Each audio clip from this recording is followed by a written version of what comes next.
Hello, my name is Dr. Joyce Tyldesley. In this presentation, we will look at some of Egypt's Old Kingdom pyramids. The diagrams shown here are all taken from my book, Pyramids, the Real Story Behind Egypt's Most Ancient Monuments. Almost all the kings of the Old and Middle Kingdoms built pyramid tombs in the desert cemeteries near their capital cities. Their pyramids did not stand alone. They were the most visible part of a larger funerary complex, which in most cases included a valley temple, a lengthy causeway, and a mortuary temple next to the pyramid.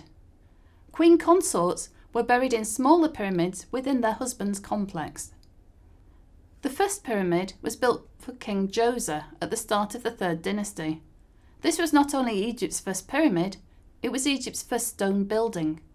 You can see Djoser's pyramid here. Unfortunately, the bright white casing stone has been removed in antiquity. Djoser built his mortuary complex on the high ground of the Saqqara cemetery in northern Egypt.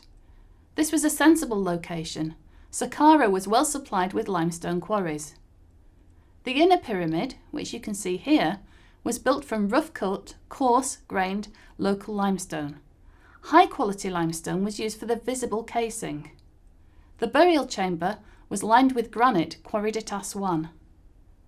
As you can see in this cross-section, Djoser's pyramid was built in stages until it became an impressive 6-step pyramid.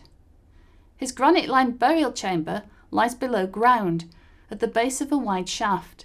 It can only be accessed via a hole in the ceiling. The burial chamber lies at the centre of a maze of corridors and storerooms, some of which are part of the original plan, and some of which have been made by ancient tomb robbers. The pyramid was robbed in antiquity, and Djoser's body has never been found. It is therefore lucky that he had a substitute body. The serdab is a small, dark, enclosed kiosk resting against the side of the pyramid. Here sits an almost life-size painted stone pharaoh. Dressed in a long robe, cloak, and striped headcloth, the pharaoh stares through 2 eye holes, gazing up at the northern sky. His eyes, once laid with precious rock crystal, have been mutilated and are now blank. It should be noted that this statue currently in the serdab, the statue that you can see here, is a replica. The original is in Cairo Museum. As you can see from this plan, the step pyramid was just one element in Djoser's mortuary complex. Inside a substantial wall, several buildings, the mortuary temple in particular, were connected with the rituals of death and the cult of the dead king. However, Djoser's complex also served as an eternal palace. To fulfill this role, it was provided with symbolic false buildings, stone replicas of Egypt's most important shrines, plus permanent copies of the mud brick and reed buildings used in the rituals of living kingship. The kings of the 4th dynasty built true or straight-sided pyramids. The most famous of these is the so-called Great Pyramid, the pyramid built by King Khufu at Giza.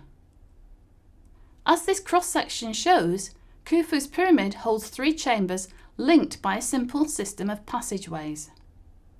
From the entrance on the northern face, a steep passageway descends first through the body of the pyramid, then through the bedrock to level out and enter the subterranean chamber. Partway along the descending passageway, still within the body of the pyramid, is the entrance to the equally steep ascending passageway. This opens into the Grand Gallery, a tall corridor whose walls are made from layers of overlapping limestone blocks. The lower west wall of the gallery includes a small hole which leads to the well, a vent which drops almost to the end of the descending passageway.